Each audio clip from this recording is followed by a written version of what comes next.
Hello students, welcome सभी को इस नए एक्सप्लेनर्स सेशन में। हमारी इस सीरीज का मेन पर्पस हर एक यूनिट का प्रॉपर एक्सप्लेनेशन देना है। बाय द वे, यूनिट 1 का एक्सप्लेनर चैनल पर ऑलरेडी अवेलेबल है, तो होप सभी ने वहां से स्टडी कर ली होगी और सब कुछ प्रॉपरली समझ आ गया होगा।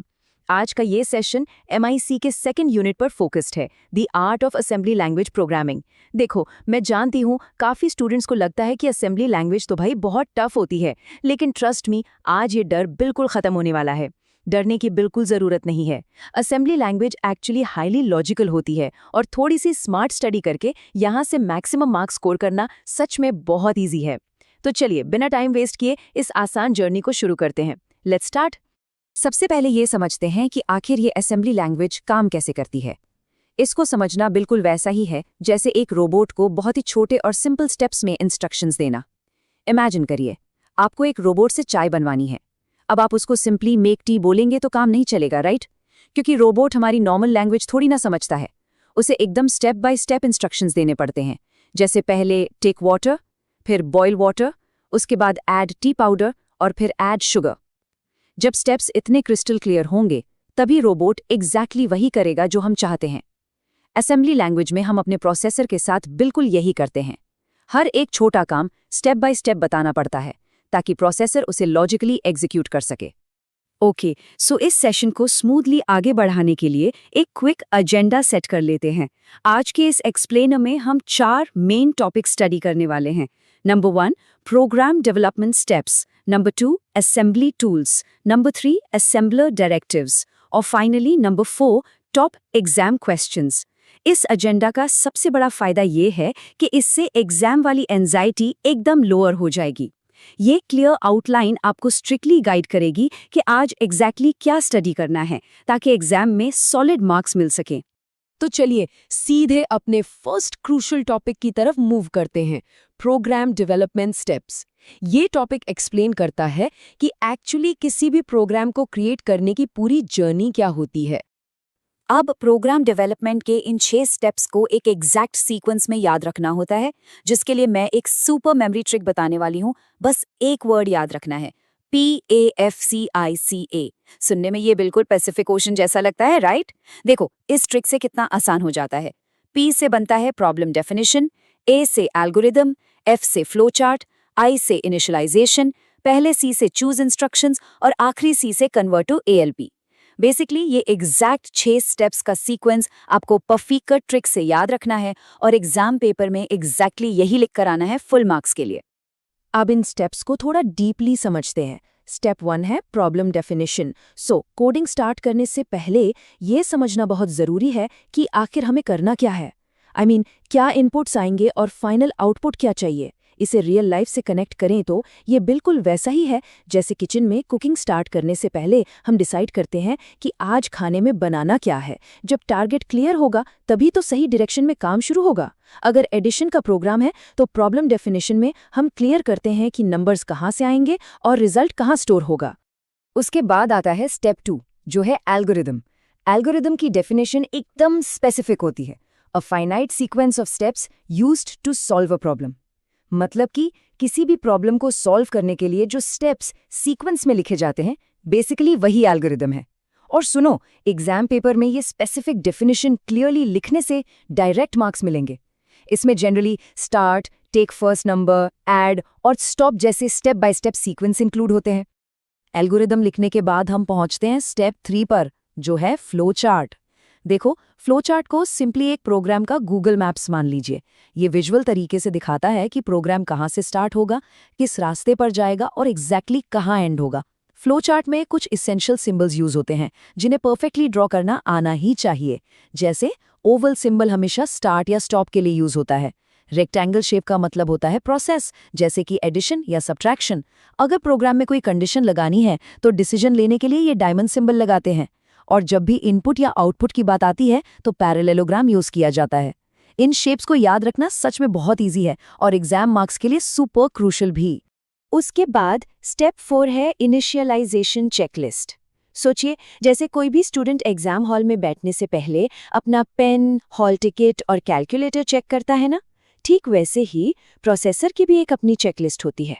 प्रोग्राम रन करने से पहले प्रोसेसर सबसे पहले सिस्टम मेमोरी और रजिस्टर्स को चेक और इनिशियलाइज करता है। प्रोसेसर अश्योर करता है कि सभी वैल्यूज ठीक हैं और कोई पुराना फालतू गार्बेज डेटा रजिस्टर्स में नहीं पड़ा है। इससे नया प्रोग्राम एकदम फ्लॉलेसली स्टार्ट हो पाता है। इनिशियलाइजेशन के बाद हमारा स्टेप 5 है चूजिंग इंस्ट्रक्शंस। इस स्टेप में हम डिसाइड करते हैं कि भाई प्रोसेसर से क्या काम करवाना है। ये सच में एक रोबोट सर्वेंट को ऑर्डर्स देने जैसा है। यहाँ एक और मेमोरी ट्रिक काम आएगी। देखो, MOV कमांड को हमेशा मूविंग लगेज से याद रखना चाहिए। इसका सिंपली मतलब है डेटा को एक रजिस्टर से दूसरे रजिस्टर में मूव करना, जस्ट लाइक अपना लगेज शिफ्ट करना। और अगर ADD कमांड को देखें तो इसका काम एडिशन करना है, ठीक वैसे ही जैसे चाय में हम शुगर ऐड करते हैं। तो जब सही इंस्ट्रक्शंस चूज हो जाते हैं तब फाइनली स्टेप 6 में पूरे लॉजिक को हम असेंबली लैंग्वेज प्रोग्राम यानी ALP में कन्वर्ट कर देते हैं। ऑलराइट, अब अपने सिलेबस के नेक्स्ट टॉपिक की तरफ मूव करते हैं, असेंबली टूल्स। जब एक बार प्रोग्राम का लॉजिक बन जाता है तो कुछ सॉफ्टवेयर टूल्स इस पूरे प्रोग्रामिंग प्रोसेस को लिटरली बहुत आसान बना देते हैं। इन असेंबली टूल्स को ना रटने की बिल्कुल जरूरत नहीं है। इन्हें हम एक YouTube वीडियो प्रोड्यूस करने के प्रैक्टिकल स्टेप्स से कंपेयर करके इजीली समझ सकते हैं। जैसे एडिटर वो टूल है जहां हम अपना एक्चुअल कोड लिखते हैं, ठीक वैसे ही जैसे YouTube वीडियो के लिए सबसे पहले स्क्रिप्ट लिखी जाती है। फिर आता है असेंबलर, जिसका काम लैंग्वेज कन्वर्ट करना होता है। उसके बाद आता है लिंकर, जो अलग अलग छोटी फाइल्स को ज्वाइन करता है, बिल्कुल वैसे जैसे एक वीडियो एडिटर छोटी छोटी क्लिप्स को ज्वाइन करके एक फाइनल वीडियो बनाता है। और लास्ट में आता है डीबगर, जो प्रोग्राम में मिस्टेक्स या एरर्स को रिमूव करता है। अब इन सभी टूल्स में ना सबसे इम्पॉर्टेंट है असेंबलर। एग्जाम के लिए इसकी ये डेफिनेशन बहुत खास है। Assembler converts assembly language program into machine code. Actually ये टूल एक सिंपल लैंग्वेज ट्रांसलेटर की तरह एक्ट करता है। देखो, कंप्यूटर तो सिर्फ 0 और 1 ही समझता है और हम इंस्ट्रक्शंस इंग्लिश जैसे वर्ड्स में लिखते हैं। तो असेंबलर ह्यूमन और मशीन के बीच एक ट्रांसलेटर बनकर हमारी लिखी हुई असेंबली लैंग्वेज को कंप्लीटली मशीन कोड में बदल देता है। टूल्स में एक और हीरो होता है और वो है डीबगर। डीबगर का सिंपल काम होता है मिस्टेक्स फाइंड करना। ये किसी भी प्रोग्राम में छुपे हुए सिंटैक्स एरर्स या लॉजिकल एरर्स ढूंढ निकालता है। इसकी वर्किंग को ऐसे समझा जा सकता है जैसे एक बहुत strict teacher exam paper check करते वक्त हर एक छोटी से छोटी मिस्टेक को अंडरलाइन करके बता देता है। एक बार एरर्स ठीक हो गए तो प्रोग्राम बिल्कुल स्मूथली और फ्लॉलेसली रन होता है। चलिए अब नेक्स्ट सेक्शन पर आते हैं, जो है असेंबलर डायरेक्टिव्स। मैंने देखा है कि मोस्टली स्टूडेंट्स को ये सबसे कंफ्यूजिंग टॉपिक लगता है और एग्जाम में इसको लेकर एक डर बना रहता है। पर डोंट वरी, एक सिंपल सी एनालॉजी के साथ आज ये डर हमेशा के लिए गायब हो जाएगा। बेसिकली डायरेक्टिव्स एक्चुअली इंस्ट्रक्शंस ही होती हैं, लेकिन ये सिर्फ असेंबलर के लिए होती हैं, प्रोसेसर के लिए नहीं। प्रोसेसर इन डायरेक्शंस को सीधा सीधा इग्नोर कर देता है। इसको ऐसे सोचिए कि एक टीचर ने क्लास में इंस्ट्रक्शन दिया कि सब लोग अपने आंसर्स ब्लू पेन से ही लिखेंगे। अब ये इंस्ट्रक्शन सिर्फ स्टूडेंट्स की गाइडलाइन के लिए, ताकि आंसर कॉपी नीट लगे, है ना। ये सेंटेंस उस एक्चुअल एग्जाम आंसर का पार्ट थोड़ी ना होता है। सेम तरीके से असेंबलर डायरेक्टिव्स सिर्फ कोड को प्रॉपर्ली मैनेज करने की गाइडलाइन होती हैं, जो असेंबलर को प्रॉपर्ली गाइड करती हैं। अब इन टेक्निकल और कॉम्प्लेक्स डायरेक्टिव्स को दिमाग में सेट करने के लिए इन्हें एक घर बनाने के सिंपल प्रोसेस से मैच करके देखते हैं। सेगमेंट डायरेक्टिव का काम होता है घर में एक नया रूम क्रिएट करना, यानी प्रोग्राम का एक हिस्सा शुरू करना। फिर आते हैं DB और DW, जिनका मतलब है उस रूम के अंदर अपने आइटम्स या डेटा को लाकर रखना।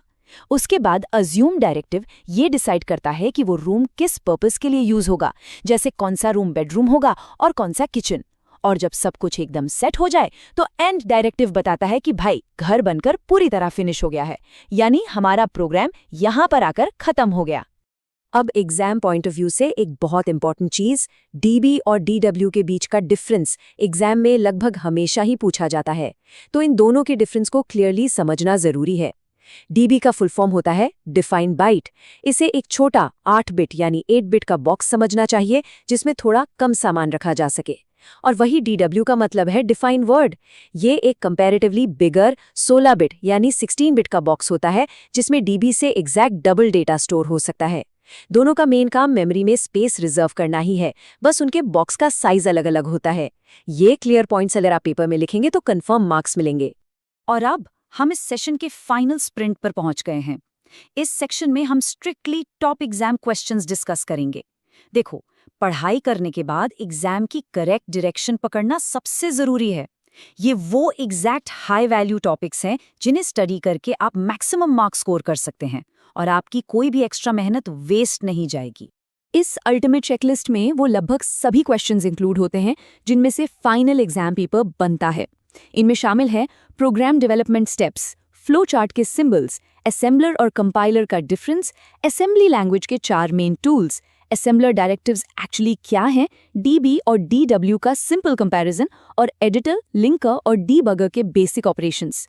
मेरी सभी स्टूडेंट्स को ये एडवाइस है कि इस अल्टीमेट चेकलिस्ट का तुरंत एक स्क्रीनशॉट ले लीजिए ताकि जब एग्जाम रिवीजन का वक्त आए तो कोई भी इंपॉर्टेंट टॉपिक भूल से भी छूट ना जाए और सारी स्टडी एग्जैक्ट सिलेबस के अकॉर्डिंग हो। अब एग्जाम में बैठकर सभी आंसर्स एकदम ठीक से याद आएं, उसके लिए जल्दी से एक रैपिड फायर रीकैप कर लेते हैं इन कोर मेमोरी ट्रिक्स का। प्रोग्राम स्टेप्स को सीक्वेंस में लिखने के लिए क्या याद रखना है? एग्जैक्टली, परफेक्ट का मूव इंस्ट्रक्शन को देखते ही दिमाग में क्या आना चाहिए? Move luggage. लिंकर के बारे में लिखना हो तो इसको एक वीडियो एडिटर से रिलेट करें जो छोटी क्लिप्स जोड़ता है। और डीबगर की वर्किंग बिल्कुल ऐसी है जैसे कोई strict teacher checking the exam paper. और हाँ, अब सभी स्टूडेंट्स के लिए एक सुपर हेल्पफुल अपडेट। एग्जाम में एकदम टॉप मार्क्स इंश्योर करने के लिए full MIC question bank PDF with answers provide किया जा रहा है। इसका चार्ज सिर्फ 60 रुपीज़ है। पिन कमेंट या डिस्क्रिप्शन बॉक्स में दिए गए व्हाट्सएप लिंक पर डायरेक्टली मैसेज करके इस PDF को इजीली लिया जा सकता है। बिलीव मी, इस अकेले PDF से 90 से 95% तक full exam preparation completely cover हो जाएगी, जिसमें सारे इंपॉर्टेंट 2 मार्क, 4 मार्क और 6 मार्क के क्वेश्चंस ऑलरेडी सॉल्व्ड फॉर्म में मौजूद हैं। ये material last minute exam time पर बहुत ही ज्यादा हेल्प करने वाला है। तो इसी के साथ हम इस एक्सप्लेनर के एंड पर आते हैं। सभी से रिक्वेस्ट है कि अगर आज का ये सेशन और एनालॉजीज आपको जेन्युइनली हेल्पफुल लगे हों और सिलेबस के नेक्स्ट यूनिट का भी एक्सप्लेनर चाहिए तो इस सेशन को लाइक, शेयर और चैनल को सब्सक्राइब जरूर करें। और